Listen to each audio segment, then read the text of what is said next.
what the hell, you're like freaking probably you're going to kill me. And so I shoot 2 times. I was on my knees trying to assist him. I was trying to do CPR on him with one hand. I was on the phone with 911.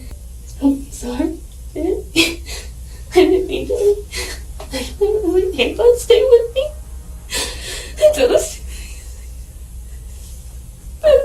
This woman is no ordinary suspect. She is Amber Geiger, an officer with the Dallas Police Department. And the reason she's being interrogated will shock you to your core. Amber was already notorious for making offhand racist comments and passing rude remarks. However, on September 6, 2018, she took things way too far. In a shocking betrayal of her duty to protect, this so-called officer ended the life of a 30-year-old black man named Botham Jean, who was doing nothing more than enjoying ice cream in the safety of his own home. However, instead of admitting her mistake, Amber would go on to weave an elaborate web of lies, only for her story to eventually fall apart, and karma giving her a tight slap of justice. Before we get started, let me go ahead and read your mind rights, okay? You have the right to remain silent and not make any statement at all, and any statement you make may be used against you at your trial. Understand that? Any statement you make may be used as evidence against you in court. Understand that? Yes, sir. You have the right to have a lawyer present to advise you prior to, and you have the right to terminate the interview at any time. Understand that? Okay. And these are your attorneys here, right? Yes. Would everybody identify themselves for me for the record? John Snyder, it's SNIDER. Robert Rogers. Hey, can I get your name and date of birth? Amber Geiger. Amber, what I'd like to do is just kind of start with how your day started yesterday. If you would just start for me. I wake up every morning, usually at 5:30, take my dog for a walk, get done by 6 o'clock, start getting ready for work. 6:30 I'm usually done. So I get uniform on about 7:15-ish. I go to work. I live about 15 minutes away as a drive. I do a lot of intel with our group. Okay. So we try to work on a lot of the smaller fronts. And so once we get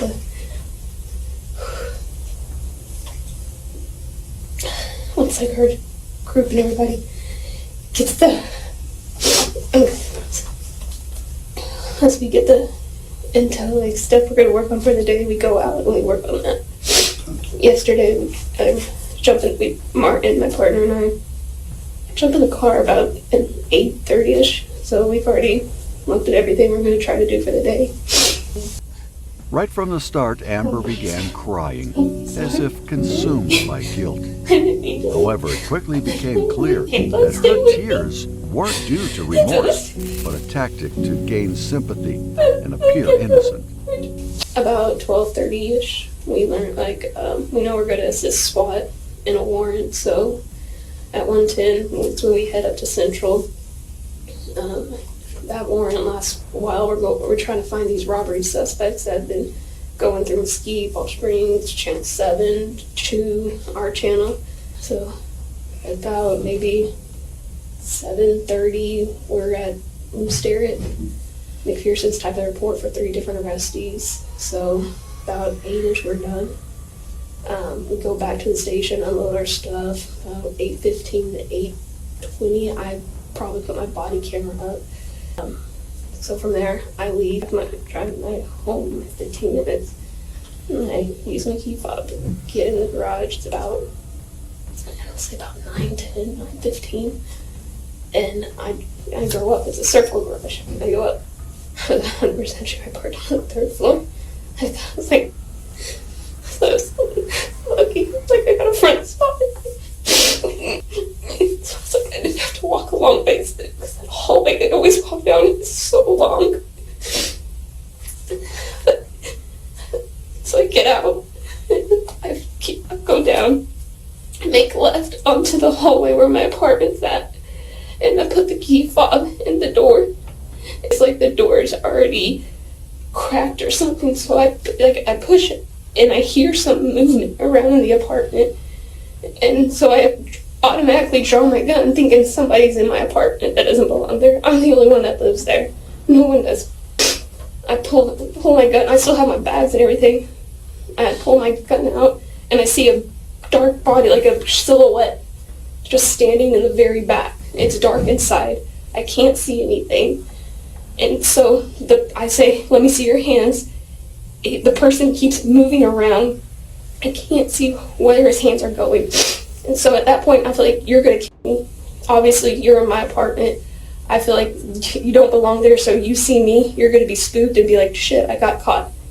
And then at that point, he's moving, and he somehow ends up more towards the front of the or like the front portion of the counter, I guess, kind of closer from where he was. And to me, you're advancing, and I don't know what the hell you're, like, freaking probably you're going to kill me. And so I shoot 2 times. According to Amber, after she wrapped up her grueling 13-hour shift at 9:33 p.m., she headed straight home. So she was still on the phone with one of her partners. By 9:46 p.m., she reached her apartment complex, still deep in conversation, when she noticed something unsettling. Her door was unlocked. That's when she ended the call, entered the apartment, and heard movement inside.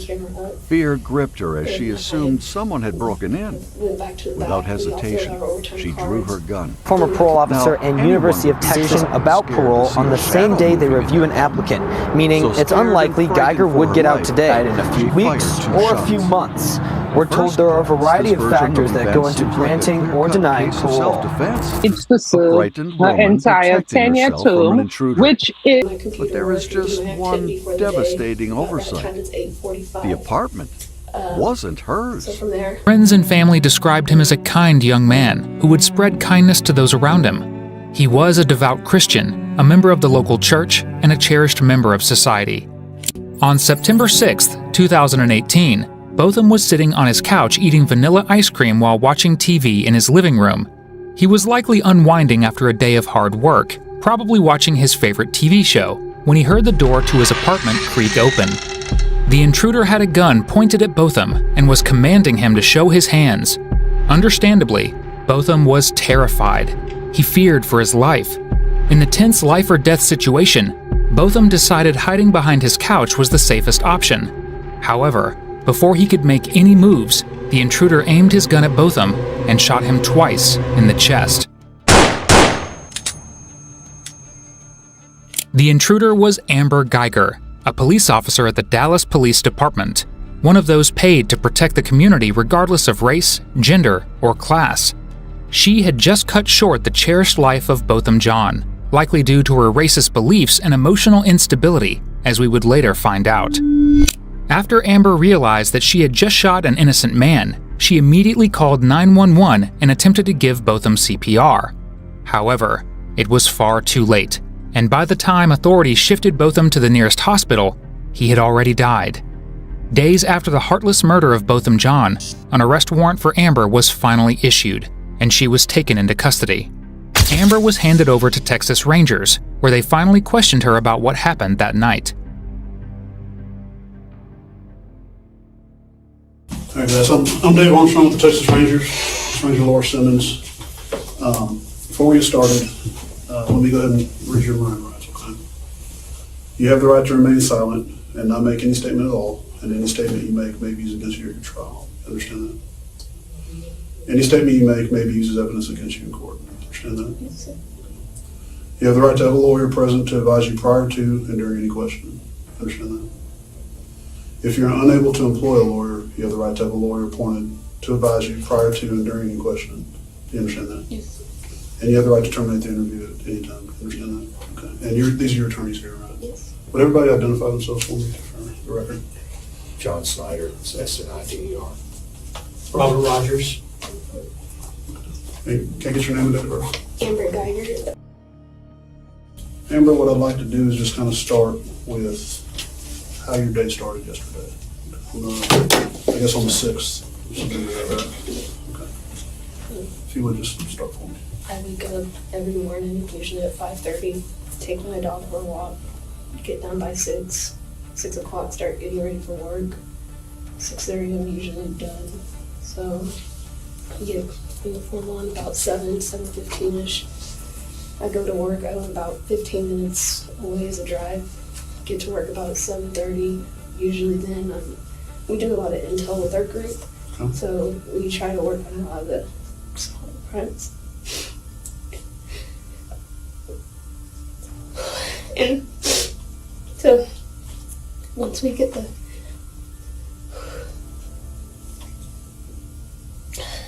heard group and everybody gets once we get the intel, like stuff we're gonna work on for the day, we go out and we work on that. Yesterday, Martin, my partner, and I jumped in the car about 8:30ish. So we've already looked at everything we're going to try to do for the day.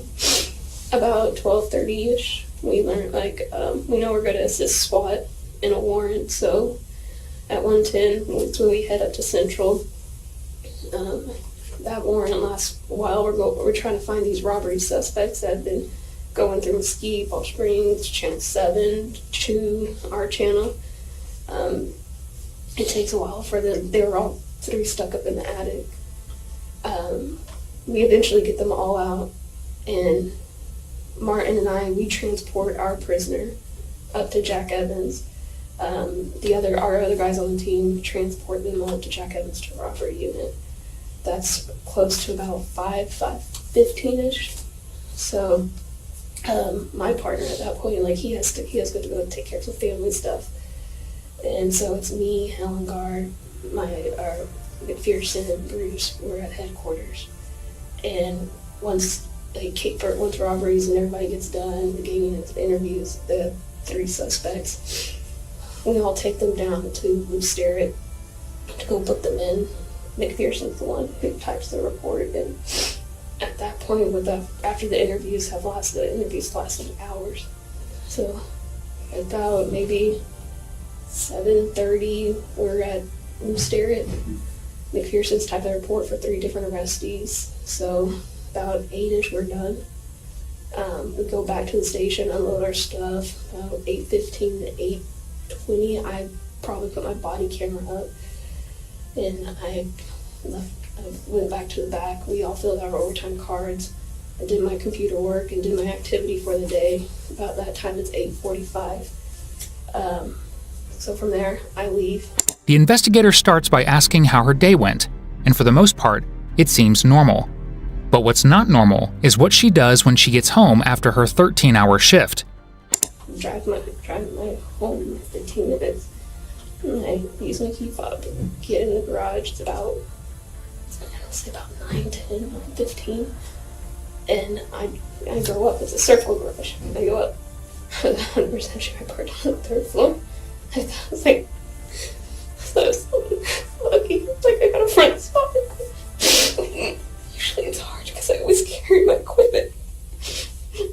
So I didn't have to walk a long ways because that hallway I always walk down is so long. So I get out, I go down, make left onto the hallway where my apartment's at, and I put the key fob in the door, and I don't even have to turn it. It's like the door's already cracked or something, so I push it, and I hear some movement around in the apartment, and so I automatically draw my gun thinking somebody's in my apartment that doesn't belong there. I'm the only one that lives there. No one does. And so when I open it, I pull my gun. I still have my bags and everything. I pull my gun out, and I see a dark body, like a silhouette, just standing in the very back. It's dark inside. I can't see anything. And so I say, "Let me see your hands." The person keeps moving around. I can't see where his hands are going. And so at that point, I feel like, you're going to kill me. Obviously, you're in my apartment. I feel like you don't belong there, so you see me, you're going to be spooked and be like, shit, I got caught. And so I feel like you're going to kill me, and I know you're going to kill me. And then at that point, he's moving, and he somehow ends up more towards the front of the the front portion of the counter, I guess, kind of closer from where he was. And to me, you're advancing. I don't know what the hell you're, you're going to kill me. And so I shoot 2 times. To sum up, Amber left work at 9:33 p.m., ending her 13-hour shift. As she drove back, she was on a call with one of her partners when she reached her apartment complex at 9:46 p.m. She was still on call when she reached her apartment and saw the door was ajar. The call ended at 9:55 p.m. Immediately afterwards, Amber heard movement from inside her apartment and assumed someone had broken in. She immediately drew her gun, and when she saw the silhouette move, she shot twice into the pitch black. On the surface, everything seemed fine. All Amber was doing was trying to protect herself against an intruder, but there was one small problem here. The apartment never belonged to Amber in the first place. It was Botham's apartment. Botham lived in the apartment directly above Amber's on the 4th floor. Amber had just walked up an extra floor, ignored the glaring apartment number, and killed the innocent young man in the sanctity of his own home. I walk in, and I'm still at gunpoint. I still have my gun out. And it's at that point when I get to the middle, I guess, the counter top, I'm looking around, I'm like, okay, it's not my home. I still have my gun out. I walk up and look at him, and I'm like, I holster up and I call 911.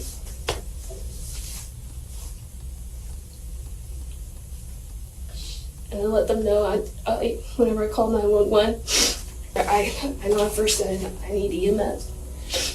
And they're like, what happened? I was like, I need police. I was like, pretty much I need everybody. They asked me, what apartment number are you in? I was on my knees trying to assist. I was trying to do CPR on him with one hand. I was on the phone with 911. So I walked back outside because I was like, I'm at 1478. I live at 1378. The man Amber had just shot was Botham Jean, who lived directly above her on the 4th floor. Believed he was an intruder. Story, a jury sentenced her to 10 years in prison, but now halfway through her sentence, the obvious apartment number, and in a devastating error, shot an innocent young man within the very place where he should have felt safest. And then at that point, once the other officers arrive, I hear them in the hallway trying to find me. So I step outside, and the first officer I see, he rounds the corner on, I guess, on the east side of the building, whatever side they came on. I let them know he's shot somewhere over in here. That's all I can remember. And then they took me away.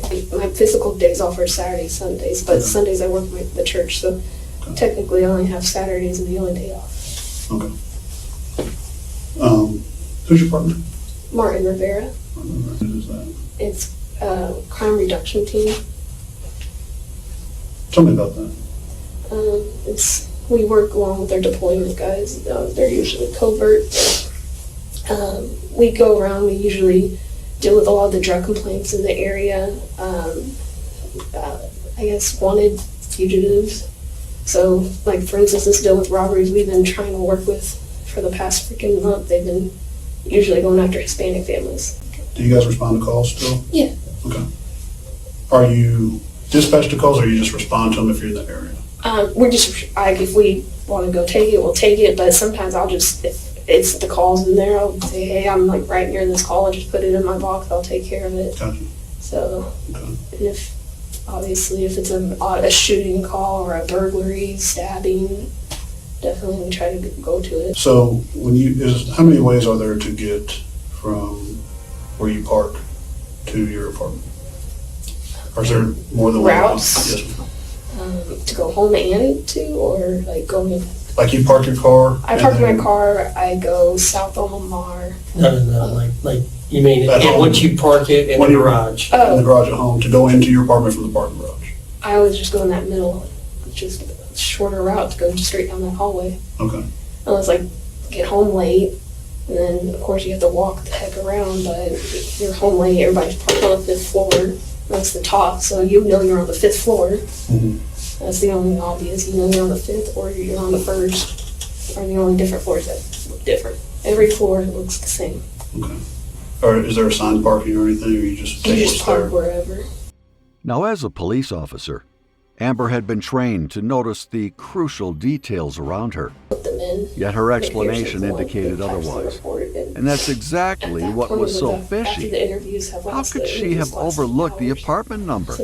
The fact that she was on the wrong floor, the distinct doormat at the entrance, and the different furniture of the apartment. Her narrative was getting increasingly doubtful, suggesting there may have been an underlying motive behind her actions. I parked right in front of the door, kind of, because I was excited about getting a close spot. What do you drive? Dodge Ram 2014. What color? White.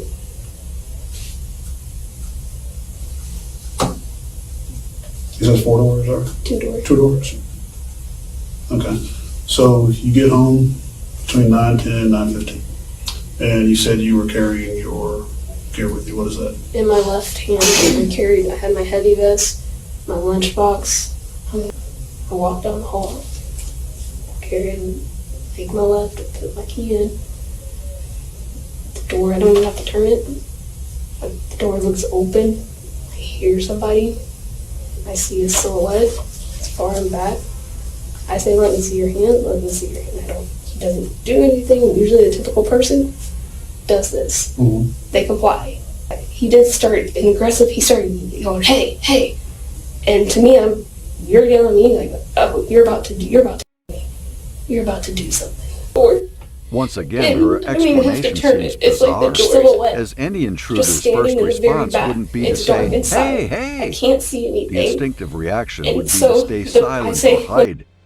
However, for a regular guy who lives in that apartment, it would be entirely normal for him to panic and react like this upon realizing that an armed individual had just entered their home. What made you fearful? I understand that, in my home, there's an intruder. Mm-hmm. You're not listening to me. You're moving around.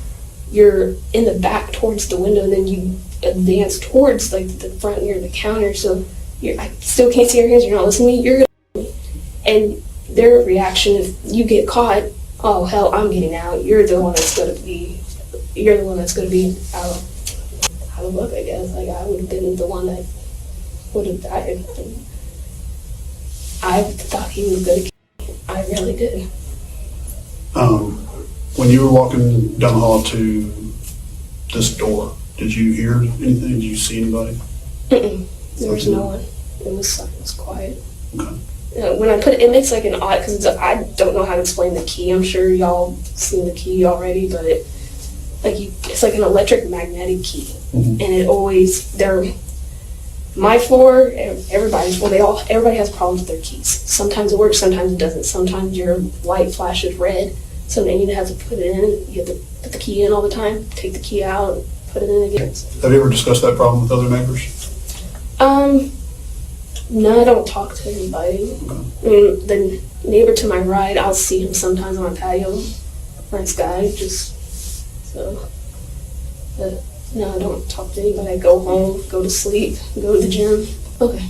I just moved here and I can't get into my own residence, so right. It sucks. And is that the same key fob as what you used yesterday? Yes. Okay. And what was the remedy for that?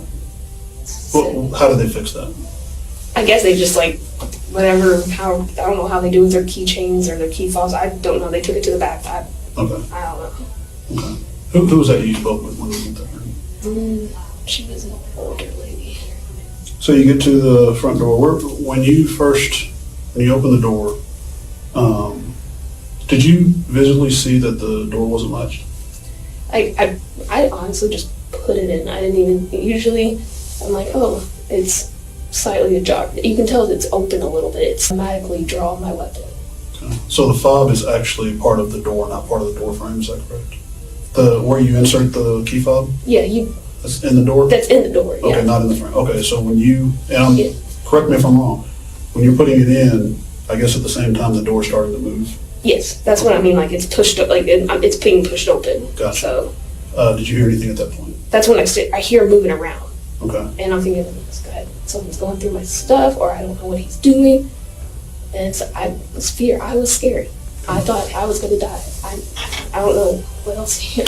Can you describe what that movement sounded like? Like shuffling around, walking around. And when I open the door fully, there's someone standing in the very back, and I just see a silhouette. It's big, so that's what I can get out. I couldn't tell you what the person was wearing. I couldn't. Okay. And you said it was dark in there, is that correct? It was dark. Okay. I turned on the lights whenever I walked back up to the front because I can't see shit. I can't see where he's hid.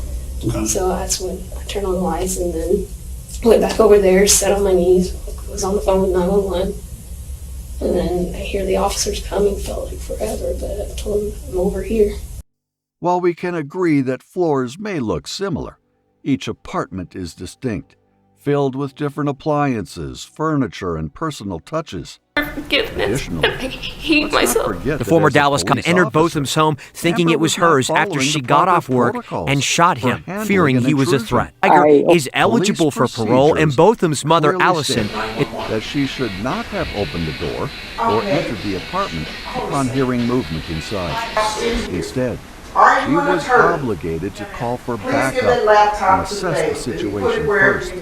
Also, it's common sense not to enter a place you fear you'll lose your life in. Look at the seriousness of the offense, obviously. She's been a model prisoner. Family, friends, anyone disturbed by her son's murder to advocate denying Geiger free threatening him not to move. His reaction was justified. And then the apartment goes this way. Okay, so I'm literally like this, like still on the metal portion part, and I'm holding the door, through the door frame. I'm holding the door open, and I see the shadow way back there, and that's when I draw, and I'm not trying to point at you. I said, "Let me see your hands. Let me see your hands." He was way back there. He ended up towards the armrest of the couch, closest to the kitchen, and I shoot 2 times. I'm thinking because he's moving around so much, he's not listening. People, when they say, "Let me see your hands," they're going to stop what they're doing. They're not going to continue moving. So, in your experience, has that been the case usually? He was in the back of, like, towards the patio door, and he ended up more towards the front, and that's, I guess, when all he was moving around. I was telling him, I was like, "Let me see your hands," and he was not giving me his hands. I feel like you're going to freaking pull something out and you're going to kill me. What else how dark do you think it was? There was a TV on, I want to say, maybe, and that's it. I knew where the light switches were because they mirrored the same light switches in my apartment. Okay. And I guess, is that how you were able to see the silhouette because of the ambient light from the TV? Yeah. Okay. Does light come in through the patio door, too? I didn't see any. Okay. There was that TV. Police officers are supposed to be trained to minimize risk and de-escalate situations, even when facing criminals. After all, shooting is meant to be the last resort. Ex-Dallas police officer Amber Geiger weeping on the stand, expressing remorse for killing her neighbor, at some points breaking down. Convinced that the intruder was just waiting to kill her. I hate myself. Instead of attempting to every single defuse day. the situation, I feel like I don't deserve a chance to be with my family and friends. Was the best course of action. Really? It's hard to believe she thought that shooting an unarmed man was the sensible choice. When you shot, where were you standing? Still in the door. Still in the door, same place what you Still just in the demonstrated. Okay. The only reason I advanced is when I saw him fall. Okay. And do you know if you used a one-handed grip, two-handed grip? One-handed. One-handed, and why is that? Because I didn't even draw my stuff. I still had my stuff in my hand. Mm-hmm. So I guess it was helping, because those doors, they're heavy. And so it kind of was helping me hold the door open too at the same time. Okay. When you're facing him and he's back towards, I guess, the patio, is he to your left as you're looking at him, or to your right as you're looking at him, or straight on? Straight on. Straight on. Yeah, okay. What did he say? Did he say anything? He said, hey, aggressively. Mm-hmm. And that's all he said. And I said, let me see your hands, let me see your hands. Okay. Do you have a weapon light on your pistol? No. Okay. when you opened the door, you told me what you saw, what you heard, and what you did. Did you smell anything when you were there? I don't remember. I smelled the gunpowder. The halls smell like weed. The guy across the way from me smokes a lot of weed. Okay. And did this particular hallway smell like weed? Yeah, but they always smell like weed. It's nothing new. Okay. Everybody knows that. Okay. So after you shoot, you said twice? Yes. Okay. You holstered up and walked me through that from there. After I shoot, I still have my gun out. I walk midway to the countertop island, and I see he's down. So I get on my knees and holster up, calling 911, trying to do compressions and stay on the phone with 911. I'm sorry. I didn't mean to. Hey, but stay with me. Until the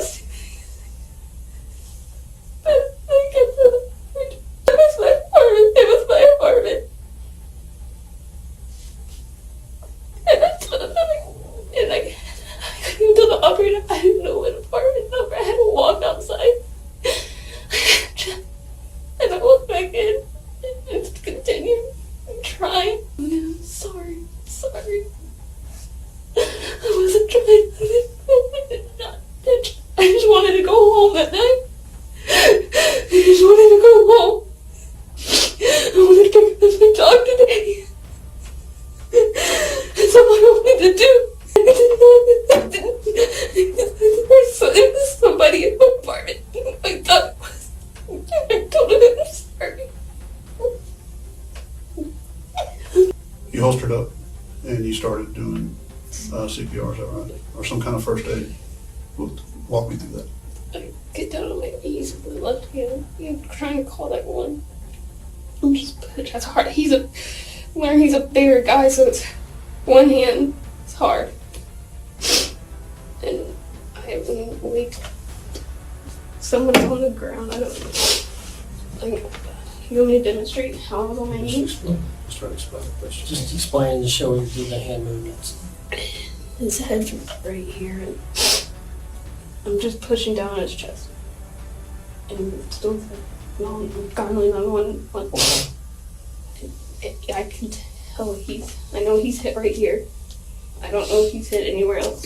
I couldn't see. And so. And how'd you know he was hit right there? Well, I didn't know until I turned on the lights. Okay. And can you describe him after you turned on the lights? I couldn't tell you what he was wearing. Okay. Did he say anything when you were working on him? No. Was he breathing? He was breathing. Okay. Tell him to stay with me.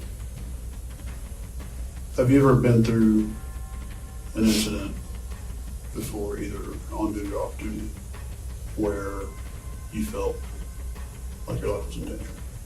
Yeah. Okay. Can you describe one of those instances, or however many you feel free to? On duty? I'm working Pleasant Grove.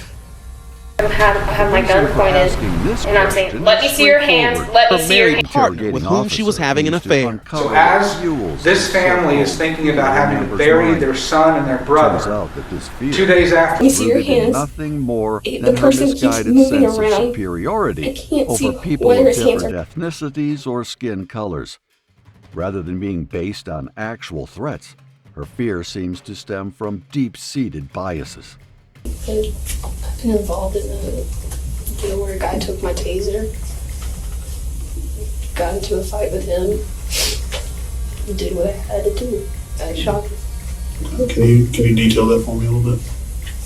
Yeah, he's selling out the car. We're not there for him, we're there for the female. We never got a chance to identify her because he started moving around in the back seat with this box. So I asked him, I was like, hey, you're reaching for it. No, it's not cool on the traffic stop. So, or on the market we were at. So my partner gets him out, he pats him down. As soon as he starts patting down, he just starts reaching to his pocket again. Your reaction to him reaching into his pocket to try and go hands-on? Yeah, we're just doing a pat down at this point now, because now our level of fear has gone up. you have something on you. You're making me uncomfortable. You're obviously up to something. I mean, his body language, him not complying with Martin's commands.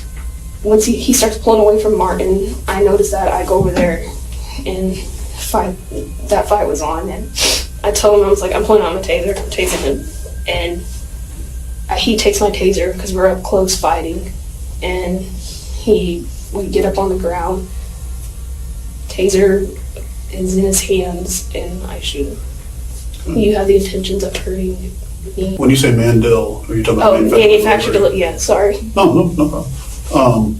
Describe that suspect for me. He was a Hispanic male. He had, I don't know what he was wearing that day. Heavy set, tall. He had a big belly. That's I don't know, that's all I can say about him. I mean, in his 30s, late 30s. This case is currently in the parole review process. Tonight, Ja's mother is calling for the public to write letters asking the parole board to deny. She would spend hours retracing her steps the night she walked into the wrong apartment. Uvaldo managed to take whoever was inside my apartment was going to kill me. Ultimately worked to her advantage. Full word during court testimony today. Tell the jury what you mean by it. Was live or a third party. Therefore, when Amber shot him, she was when I see her, with this background in mind, just 2 weeks ago, we went out to visit the grave, and the family just. So you had fired 2 rounds. Fired 2 rounds at the doorway. You were I approaching. advance up to that median that pokes it out, and I'm looking. I'm like, it's like that's not. It's like that is not like. It's like that's not my couch. It's like that's not my TV. And I know I got to take care of this guy. I still got to render aid to him. Mm-hmm. So until you got even with the kitchen counter, the counter that separates the kitchen from the living room. Could you see any light from anywhere else before you turned on the lights? Besides the TV? No. Okay. How did you feel after, I guess, the scene settled a little bit? Describe that for me. I was confused. In my head, like that was my apartment. Describe that for me. Like, you say confused. I was like, I guess the feeling of like, is this really happening to me? Like, is this happening? Like, I wasn't expecting to go home. I wasn't expecting that outcome. I didn't know how to feel. And I guess my reaction was like, just try to stay calm for the moment because I didn't want people out there just like, if everyone's freaking out. I was just trying to keep myself calm and not trying to worry myself. Do you feel like there's anything you could have done differently to identify that was your apartment or it wasn't before you got into it? No, because I'm comfortable going home. Like I do it, come home. So is it fair to say it's just a routine that you're in? Yeah, it's like brushing your teeth. You wake up, brush your teeth, go to the bathroom. So it's just routine, I guess. Where'd you learn that from? Where'd you learn that, I guess... Structure? Yes. It was through, like, my sister. She could kind of be, like, late to everything, and I hate being late.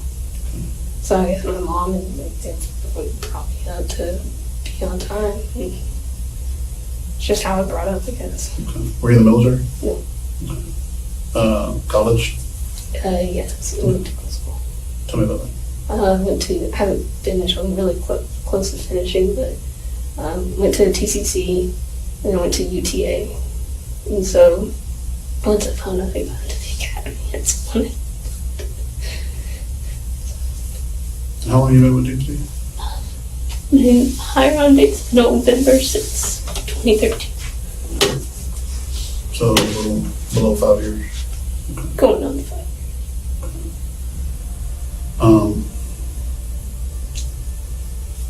If there's anything you could change about this, what would it be?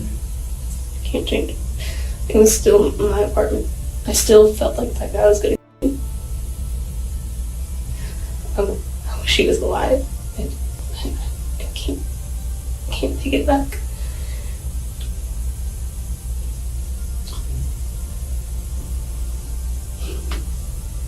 Can you give me a moment? Yeah, you might want to step out. Sure.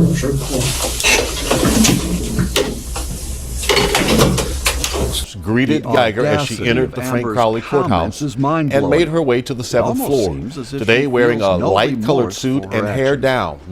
Geiger was convicted of murder, to try and keep the trial in Dallas County, anticipating at some point the defense will She claims she mistook Jean's apartment for her own after getting off work one day. She isn't the only officer that took things way too far. You let me put you in it?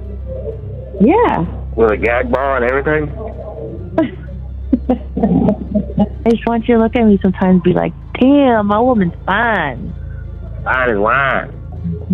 And you got a live-ass fucking head game. You talked to him on any jail phone calls or anything like that? Feature former police officer Charlene O'Banion.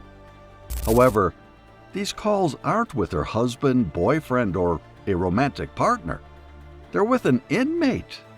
Charlene Diane O'Banion. I'm not saying having phone sex, talking about sexual acts. From what I'm listening to on the calls, I take it as that you've given him oral sex. This is highly irregular behavior for a prison officer, and it doesn't take a genius to realize something deeper may be going on. But the detective... We're going to be doing is like looking at cameras and stuff too. Has there been any times where y'all were alone? Recorded call on December 17th, 2021. Hearing rumors from other officers that had seen her and Jason Parker together, an investigation... In a follow-up interview, officials from the Montgomery County Sheriff's Office revealed that O'Banion confessed to her actions with Parker on November 17th, 2021, in a hidden area of the jail.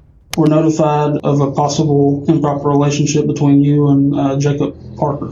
So we're here for that, and I just kind of want to talk to you about it and get your side of that story. I don't know anything about it. Okay. Have you talked to him on any jail phone calls or anything like that? No. None at all? She flew under the radar. Charlene is confident she will walk out of the investigation unscathed. But boy, oh boy, is she wrong. Right from the beginning, she pretends to know nothing about this situation and denies any improper involvement with any of the inmates. Expose and embarrass her in the most brutal way. What she doesn't know is that the detectives have all the evidence they need. And where would you think that this allegation would come from if there's nothing to it? Well, I had a feeling this was coming. So there was an inmate named Coker, Justin Coker. Okay. He got out of here for, I don't know what period of time. And he tried to contact me on Facebook. He sent me a message and I blocked him on Facebook. I guess one time Parker was going back to Pequot to use the bathroom and he was talking like at the window with me. Mm-hmm. And I guess Coker like didn't like that, which I had no contact with him or anything. Parker had told me that he had gone up to him and was like, don't talk to her or something crazy like that. So I'm just not trying to be rude here. I'm just... Yeah. Why would you expect this conversation to come up from that? Like now, who it started from? But I was told that it was brought to somebody's attention, and then we looked at jail calls, and there was jail calls between you and Parker, and all that stuff's recorded. So I don't think you're being. I don't know exactly how it started, like who it started from. But I was told that it was brought to somebody's attention, and then we looked at jail calls, and there's jail calls between you and Parker. And all that stuff's recorded. So I don't think you're being completely truthful. Well, I kind of know that you're not. And I'm not trying to be rude when I say that. Yeah, no. I'm just kind of trying to lay it out on the table for you. Seems like while lying and denying, Charlene has missed one crucial detail. Almost all calls from within the prison having phone sex, talking about sexual acts. Obvious reasons. From what I'm listening to on the calls, I take it as that you've given him oral sex at some point. Is what I gather from these calls. Tell me what's going on. I guess a few years ago, we talked, and then I ended up here, and then he ended up here. I didn't know he was here. I didn't it wasn't anything like that. Through her unethical actions and her interactions with an inmate as a cop at Montgomery Jail, and Parker ended up as an inmate in the same place. In reality, there was a report of a phone call from within the prison in which they could be heard discussing their activities. These phone conversations, No, not here or the phone. I thought. No, I just mean conversations y'all are having on the phone. No. Since he's been in here. Like sexual? Well, I'm not saying having phone sex, talking about sexual acts. From what I'm listening to on the calls, I take it as that you've given him oral sex at some point, is what I gather from these calls. No, that was like in the world. But we never dated. What conversations have you had with him since you started working here and he's been in the jail? Just talking about what would happen after he got out. And then the jail call recordings, have you been talking to him like while you're at home? I haven't listened to this, but apparently there may be some talk in the calls about like photographs. Have you given him any photographs? Mm-mm. I gave him a photograph of his mom, which she had asked for, and of his dog, Jax. Have you given him any photographs of you? Mm-mm. No, because... So one of the things we're going to be doing is like looking at cameras and stuff too. Has there been any times where y'all were alone? Mm-mm. And stuff too. Has there been any times where y'all were alone? Well, I kind of know that you're not. And I'm not trying to be rude when I say that. Yeah, no. So I'm just kind of trying to lay it out on the table. However, Charlene continued to maintain her denial. This is when the officers decided to show her the reality and expose her in the I'm not saying having phone sex, possible. talking about sexual acts. You go out of camera view or anything like that, anything that's going to look suspicious that way? I don't think so. Hey, baby. Got that. Baby, guess what? What, babe? I just won the blackjack game. Yay. I just won $30. I got a lot of stuff to clean and get rid of before you come home. I'm just kidding. Yeah. I'm just fucking you. I was trying to make you think I have all these secret things. Yeah, I bet you do. What? What? What? What do you mean? I don't know. You probably got this weird sex swing hanging from the ceiling. Kenneth probably thinks it's a swing set. Oh, if I had that sex swing, you better believe I'd leave that sucker up for you. Would you really? Hell yeah. That. You think Baby, this guess what? conversation is What, bizarre? babe? Just I wait, just won the blackjack because game. it gets even weirder. You let me put you in it? Yeah. With a gag ball and everything? Yeah, babe. I just want you to look at me sometimes and be like, damn, my woman's fine. Fine as wine. Mm-hmm. And you got a live ass fucking head game. Oh my god. What's funny is that there was no actual evidence of Charlene having any physical relationship with the inmate. Why? From what I'm listening to on the Charlene calls, I had take it worked as in that that you've given prison him for oral quite some sex at some point. He knew all the Has been areas working in where the jail for cameras some were time. located, What we mean as is well that as it's most likely hidden she knows spots where out of all the reach. cameras are. She likely took advantage of one of those areas. Plan her interactions If they had with been Parker smart enough and to not get discuss their caught. activities Blind on a spots are, recorded call, and what other they might have officer at gotten what away time with it. goes where. Talking to But it him like while seems you're at home, fate had like other he calls you plans. from the jail I while you're was at in home. my best moments. I was just trying to get it done. Meh, meh. Are you in bed? Don't even get me thinking about that because it makes me so horny. Like just going back and thinking about Yeah. that. It gets you horny? Oh yeah. When you felt me, I was like soaking through my clothes. Get very horny very easy. I always want to have Not sex. good. Like that's not even. Not good. I mean, it's not like I just like look at someone. I'm like, oh my god, I'm so fucking horny. No, like of course, like I only get horny for you. While you're at home. If this isn't the most embarrassing confrontation, I don't know what is. After this, I commend the cops for not bursting out in laughter. This can be But it bad seems enough like for some Charlene people, is but shameless listening to your own because the sexual answer she phone gave calls in next silence is with downright two detectives cringeworthy. in the... You kind of see how that sounds from like my point of view, like a more recent thing than 3 years ago. No? To be worse than audacity of any this woman prison to sentence say there no is. And be like, is damn, my mind-boggling. woman's fine. It really highlights the level of entitlement she has, as if she thinks this is some sort of joke. Good. Like that's not But rest even. assured, Not good. she'll be I mean, getting it's not like I everything just she like look at someone. I'm like, deserves oh my pretty god, I'm so Talk about how profound this was, like just giving him this blowjob was, but you like don't remember anything about it. It's like telling me something, but you're having trouble coming up with details about it. You know what I mean? Like if it's that I profound. mean, I gave him a blowjob. How do you describe the blowjob? I don't want to know like about the blowjob. I'm just so if this is a factual thing that happened 3 years ago, I feel like you would kind of remember some stuff about it. Like I feel I like, mean, like we said in the car, we, you know. Like when I asked you who was there, him of course, like when y'all met or whatever, and then when I asked like who else, you said it was like a bunch of friends. Yeah. But like you can remember one chick's name after you think about it for 30 seconds. So that's not making sense to me. You seem to have blanks in your memory when we get to certain details, but you remember being groped in the blowjob from 3 years ago. I find that hard to believe. This is your one chance to be honest with us. Yes. Once we get up and walk out and we're done, we're done. Have y'all had any inappropriate contact, whether it's groping, blowjobs, vaginal, anal sex, anything, hand jobs? Yes, I am being vulgar to get a point across. Yeah, no, it's not. None of that. I might have given him a blowjob in the back part of the In the back part of decoy? Okay. How long ago was that? I don't know. According to the federal law, all sorts of sexual relationships and contact between prison staff and inmates are illegal and a criminal offense. As an employee. Even if such acts might be viewed as consensual outside of prison, but they are considered abuse within the facility. I mean, this law was created for the inmates due to the high rates of inmate abuse observed in prisons as early as 1996.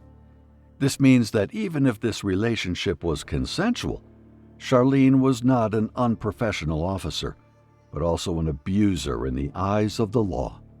What's worse is that she believed the only consequence she would face was losing her job. She thought she'd be free to go home, but what awaited her was far from what she expected. I'm going to ask, but I feel like I know the answer. I'm losing my job. So that's not really up to me.